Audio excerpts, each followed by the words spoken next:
Do my eyes look tired? It's literally 6 o'clock in the morning. Today, let's learn a classic song by Green Day. A modern classic. Oh, modern classic. It's 25 years old, this song. Time of Your Life. Good Riddance, Time of Your Life by Green Day. From here on out, I'm just going to call it Time of Your Life because that's what everybody calls it anyway. Even though it's actually called Good Riddance, Time of Your Life by Green Day. Today, I'm just quickly going to walk through how to play the song, a few of my tips and tricks. Then I have another video that's going to be a practice video. It's like, think of this as the primary lesson, the primary lecture. And then the other video will be like the practice lab, the supplemental, supplemental, the sister video, auxiliary video. I don't know what any of these words mean.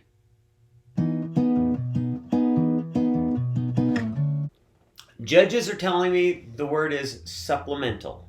Supplemental video.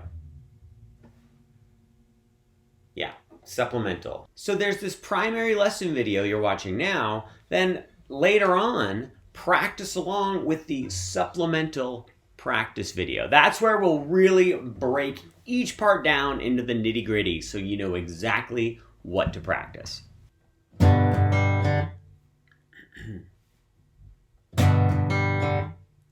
Shoot.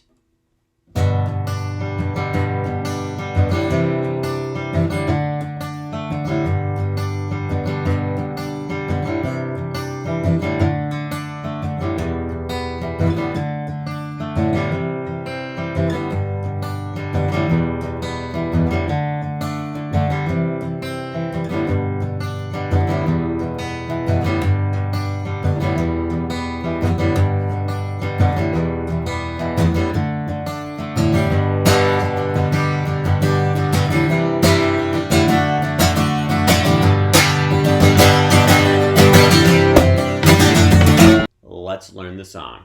This is a beginner video, so I'm not going to take for granted that you know any of the specifics of what we're talking about, but I'm not going to go super slowly, so if you're brand new to guitar, you might need to pause and rewind a few times.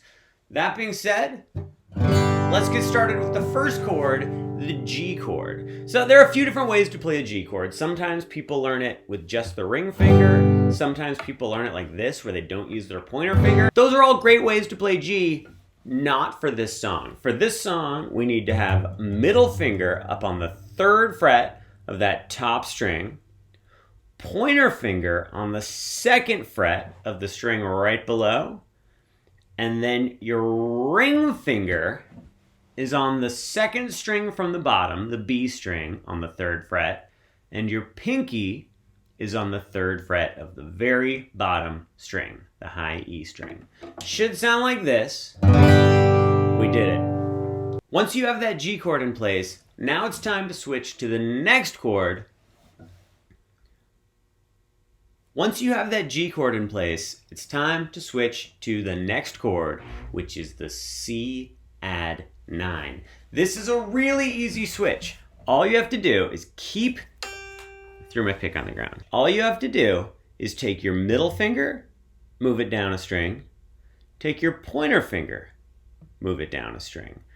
The pinky and the ring finger stay in the exact same spot. You don't even have to lift them up for a second. You don't want to do that. You want to just keep them there pushing on those bottom 2 strings. So that should sound like this. But I left something out. When we play the C add 9 chord, we want to make sure not to play this top string right here. We only want to play the 5 below it. So what we're going to do is we're going to get the thumb to reach up over the top and just touch the top string and mute it like that. You don't need to curl your thumb all the way around. In fact, we want to make sure not to push on the top string.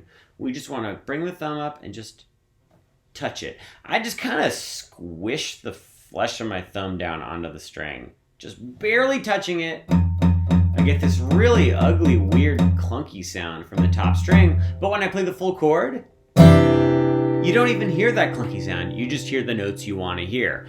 You might think that this isn't that big a deal, that we're just nitpicking over a tiny little detail. But the problem with this top string is when you're first learning the chord, you might not hear that top string, it might not bother you, but as you keep learning the song, it's gonna start sounding not quite right, and you're not gonna know why. It's because of that top string. So we wanna make sure to get in the habit of muting the top string right away.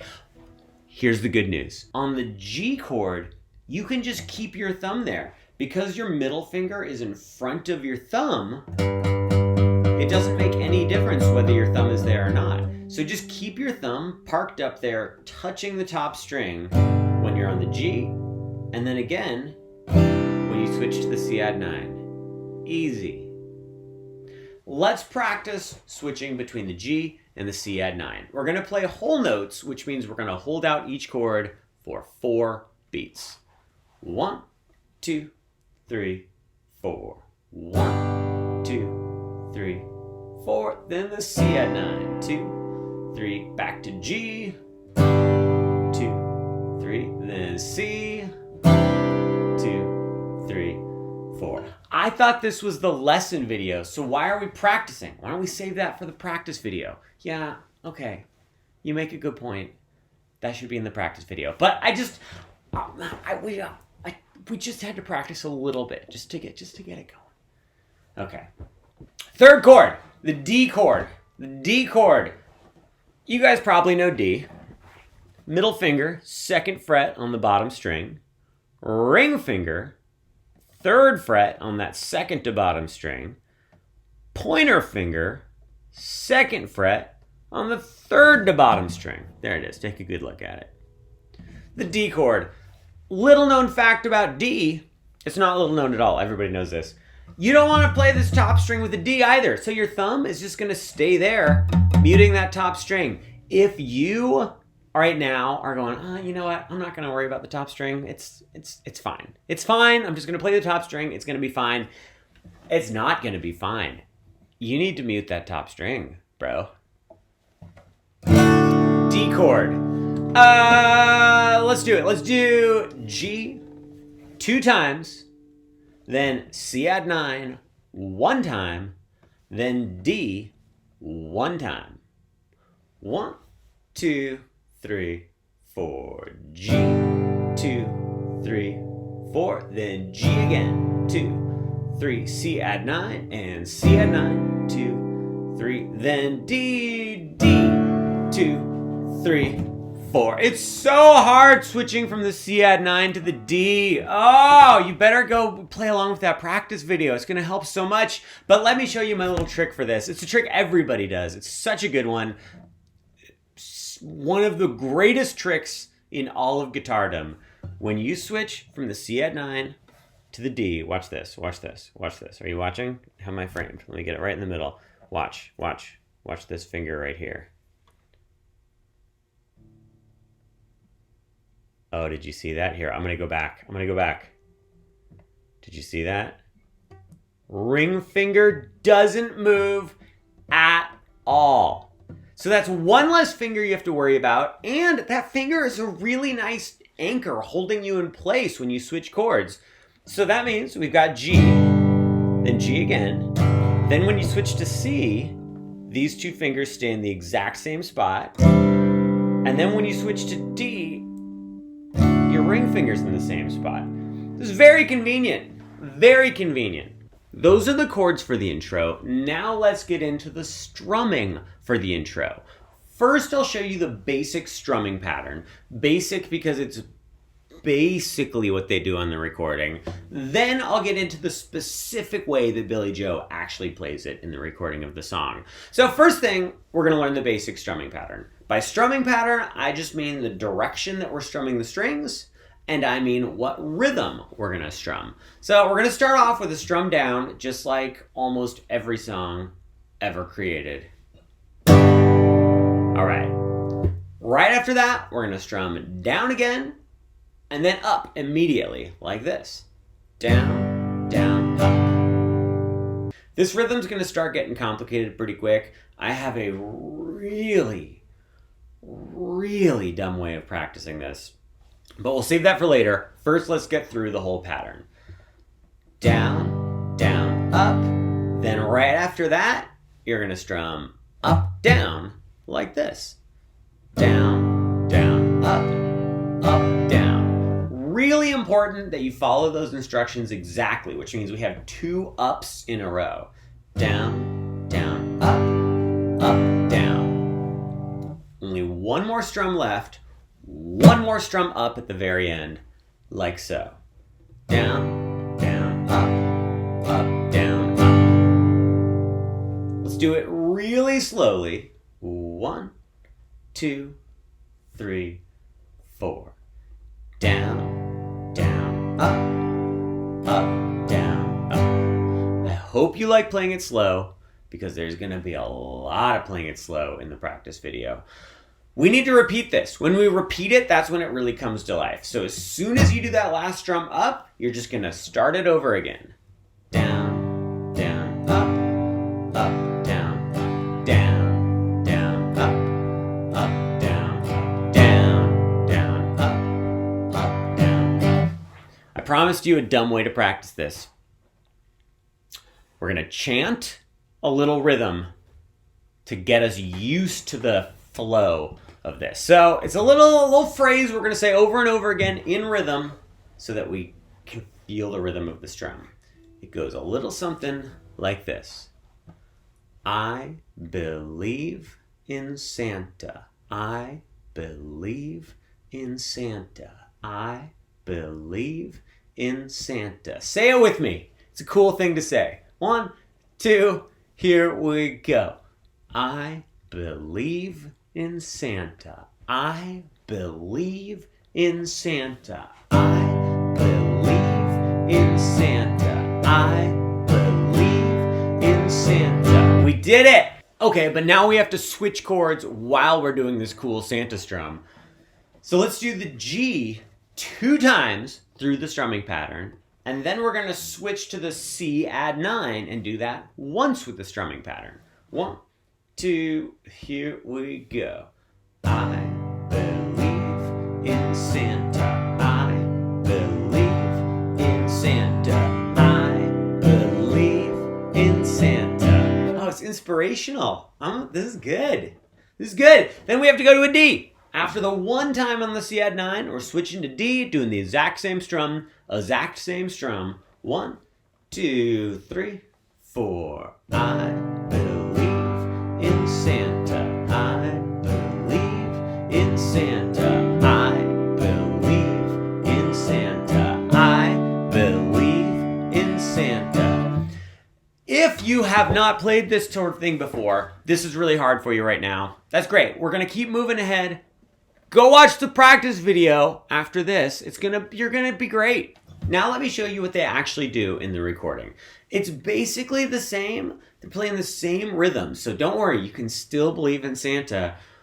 They're just being a little bit particular about what strings they're hitting. So at the beginning, when we strum down, he's just hitting the top couple strings. Then he does that again. Then here's the main part. This is the hardest part, but it's also the most distinctive part of what he does. When he strums up for the first time, he's aiming for the second to bottom string. He's not playing the bottom string at all. He just gets his pick right under the bottom string and strums up from there. So he hits that second to bottom string on his way up. He also hits the other strings a little bit. Just make sure you don't play the bottom string. So it's going to be top, top, second to bottom. After that, you're just going to play up, down, up, basically like normal. You're going to play down, down, up, down, up, down, down, up, down, up. Making that little change makes it sound a lot more like the actual song, also makes it quite a bit more challenging to play at first. I recommend you spend some time with the basic strumming pattern and then jump in to the authentic strumming pattern.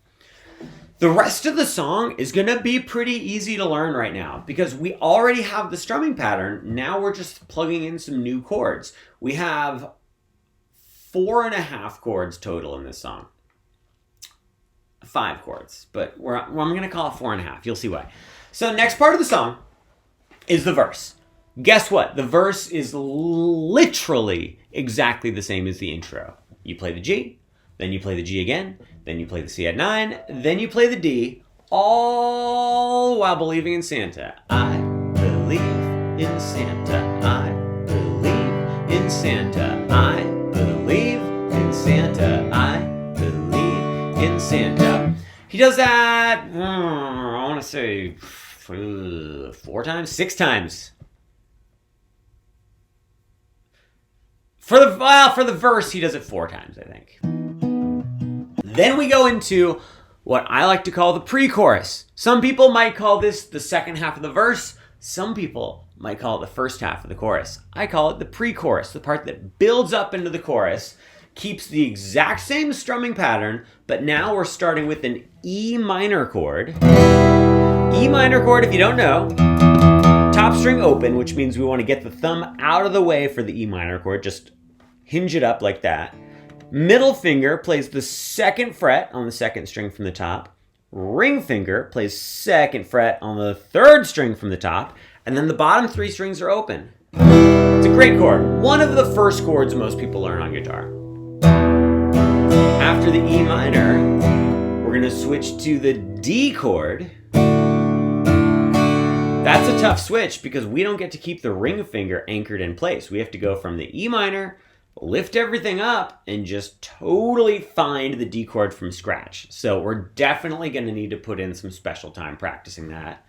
Believing in Santa on the D. Then we're going to go to the regular C chord. This is why I said there were 4.5 chords, because we already did the C add 9, but now we have to play the regular C.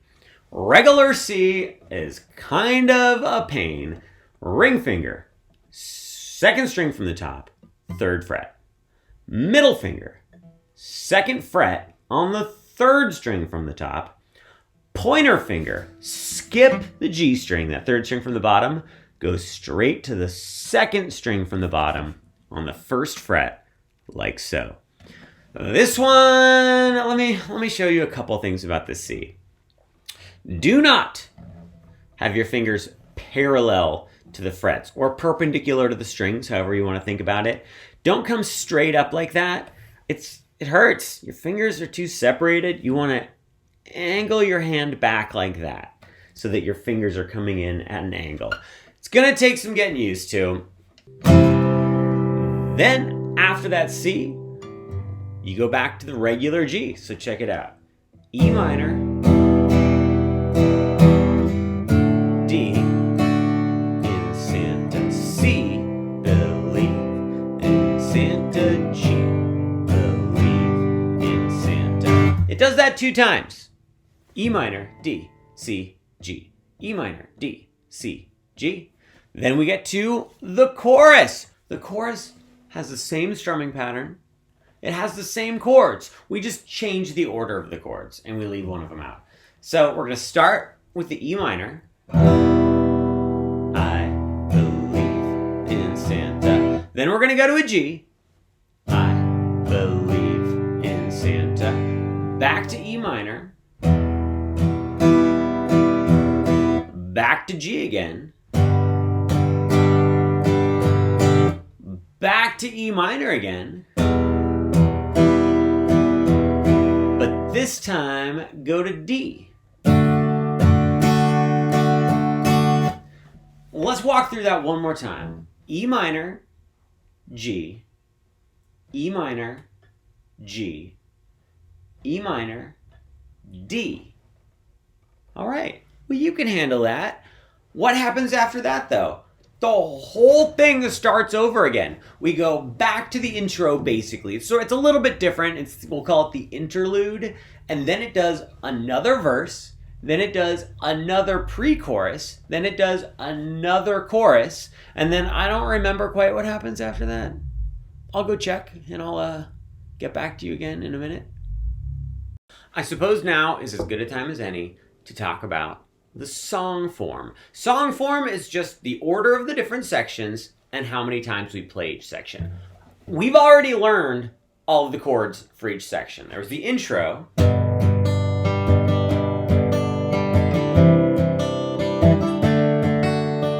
Great. Then there's the verse, which is the exact same thing as the intro. Then there's the pre-chorus. Gets a little more confusing. The E minor to D to C, G. Great. Then there's the chorus. We just learned the chorus. E minor, G, E minor, G, E minor, D. I know you haven't mastered each of these sections yet. After this video, go play along with the practice video. Do that a few times over the next week. You're gonna have it down. See, I couldn't do the symbol with the pick. You're gonna have it great. Okay. Does that mean okay? Okay. So now let's go through the order of everything and how many times you play it. The intro, we're just gonna go through the chords 2 times. So G, G, C add 9, D, G, G, C add 9, D. That's the intro. Great. Then we go to the verse. It's the exact same length as the intro. We do G, G, C add 9, D, G, G, C add 9, D. So far, our song form is intro, you play the chords twice, verse, play the chords twice. That takes us to the pre-chorus. The pre-chorus, you're going to play those chords 2 times. E minor, D, C, G, E minor, D, C, G. Moving on to the chorus. The chorus, we only play the chords 1 time. Uno, Spanish for 1. I'm surprised you didn't know that. It goes E minor, G, E minor, G, E minor, D. That's the chorus. We did it. After the chorus, you just go through the whole cycle of sections again. You play the intro again, but because it's in the middle of the song, we're going to call it the interlude. But it's exactly the same as the intro. So you do G, G, C add 9, D, G, G, C add 9, D. Then we go to the second verse. Exactly the same as the first verse. G, G, C add 9, D, G, G, C add 9, D. Then we go to the pre-chorus. Exactly the same as the first pre-chorus. E, D, C, G, E minor, D, C, G. Great. Then we go to the second chorus. Exactly the same as the first chorus. Which of course is E minor, G, E minor, G, E minor, D. Then what happens? Then we go into the big old strings section, the string quartet. I wouldn't call it an orchestra. I don't think it's an orchestra. It's like a string quartet. Got violas, double bass maybe. Yeah, all that stuff. No singing going on, but the guitar is playing each section exactly the same as it did before. So we go back to the intro, we play through those chords 2 times through, just like before. After we play the intro, we go to the verse again, but without singing, with the not orchestra going on. And then we play those chords 2 times, G, G, C add 9, D. Then we go to the pre-chorus, play those chords 2 times, just like before. Still the strings playing, no singing going on. Finally, we make it back to the chorus. We play through the chorus chords 1 time, but now the singing has finally come back. So you sing along with the chorus 1 time. That's not the chorus. We sing along with the chorus. When we finish up the chorus, should I say chorus a couple more times? After the chorus, we go back to the intro. We play the intro 2 times, just like we always do. But then, you ready for a curveball? After the intro, back to the chorus with the singing again. And then back to the intro 1 last time. We're still going to play the chords twice though. Then when we finish up this intro here, check this out.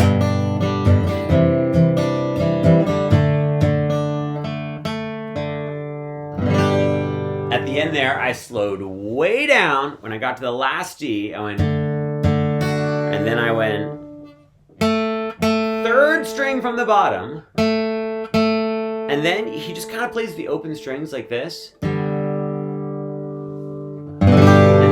Slow strum of G.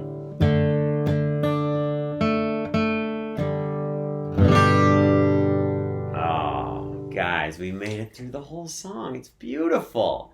So that means the song form is intro, verse, pre-chorus, chorus, interlude, verse 2, pre-chorus 2, chorus 2, intro, verse 3, which is the string section, pre-chorus 3, chorus 3. I get so excited about song form, and then we go to the intro again, then chorus 4, there's like a fourth chorus, and then finally the intro one final time. This time the intro is actually the outro because it's the end of the song.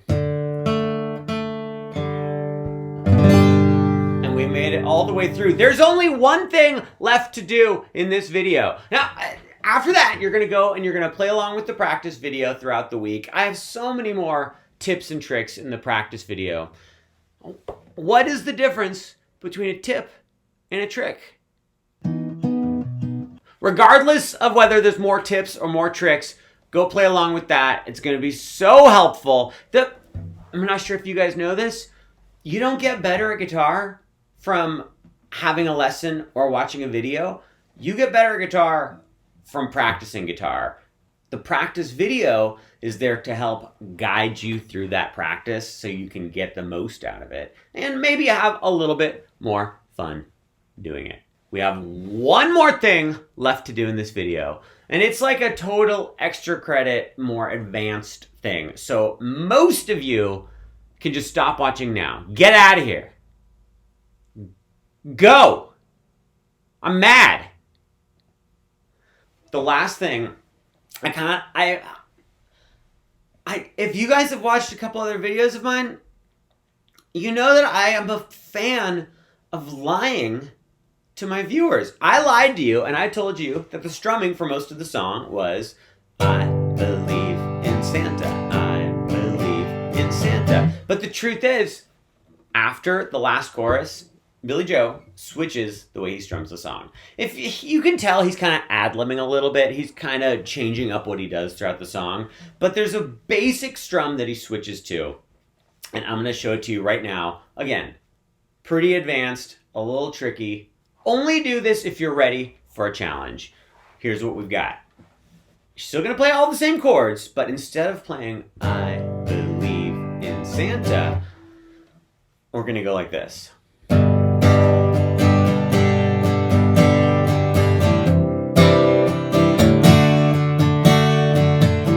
So here's what's going on here. We're going down, down, down, up, down, up, up, down, up, up, down, up, down, down, down, up, down, up, down, up, down, up. That's so much activity going on right there. Luckily, I made us a little chant. Just like I believe in Santa, a little phrase that we can say that'll help us lock in this strumming pattern. Here, this is a good one. This is a good one. You don't know me, so what makes you think that you can tell me what I should watch on Netflix this weekend? You don't know me, so what makes you think that you can tell me what I should watch on Netflix this weekend? You don't know me, so what makes you think that you can tell me what I should watch on Netflix this weekend? You don't know me, so what makes you think that you can tell me what I should watch on Netflix this weekend? You don't know me, so what makes you think that you can tell me what I should watch on Netflix this weekend? And on that, we'll call it a day. Go play along with the practice video. I promise it's going to help and it's going to be a grand old flag. I'll see you there.